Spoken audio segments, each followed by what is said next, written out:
Artinya apa? Kebanyakan oknum ya, Lebih Pak? banyak, banyak oknum. oknumnya. Bener kan? Saat lebih banyak yang oknum ya, kita wajib berhati-hati. Balik ke soal legalitas, Pak. Oke. Bagaimana kita harus memilih broker berdasarkan legalitas? Menurut Ya. pandangan Pak Tito deh. Pandangan Legalitas, saya- ya, pandangan pribadi deh. Pandangan saya pribadi ya, pandangan saya pribadi, saya udah nggak peduli legalitas. Saya udah nggak peduli regulasi. Kenapa? Pengalaman saya mengajarkan regulasi manapun juga sama aja kasus. Pasti ada penjahatnya. Pasti ada lihatnya, ya kan? Sekarang fakta deh kita boleh sebut regulasi mana, ya kan? Ini kita bicara satu regulasi nih, legalitas lah, katakan regulasi dari A, bawahnya banyak broker dong, Iya. kan? Broker dari regulasi mana yang nggak pernah ada kasus? Bahwa kalau dari regulasi A, Berarti brokernya semua 100% bersih. bersih nih gitu. brokernya semua, Ya, nggak mana ada? mungkin. Itu bullshit.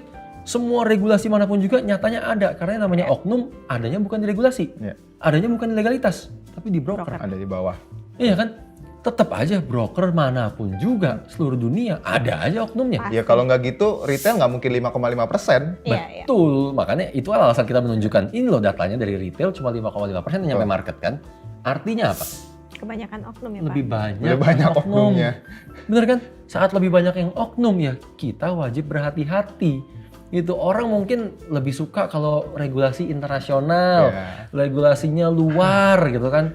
Terkesannya lebih wah, Lebih bonafit, Pak. lebih bonafit, Trusted, lebih trusted, profesional. lebih ya. profesional gitu kan.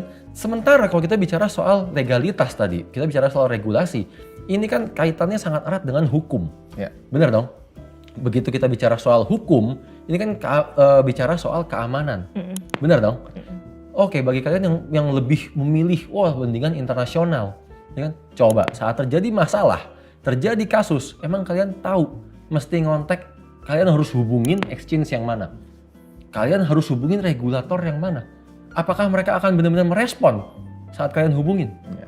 Enggak. Untuk prosesnya aja kita udah nggak tahu mesti kemana nih. Prosesnya aja kita nggak tahu, ya kan? Dan pengalaman saya mengajarkan, benar-benar saya bermasalah sama broker-broker asing, bahkan nggak ada yang beres. Satu pun saya selalu kalah, gitu. Dan bahkan sampai kelas liquidity provider. Dibayar 5 pound. Hanya dibayar 5 pound. Ya kan? Kendala pertama apa sih? Dan ini kendala yang paling besar. Ya kan? Yang sebenarnya simple tapi mungkin mayoritas orang nggak kepikir. Sebenarnya cuma gara-gara bahasa. Ya.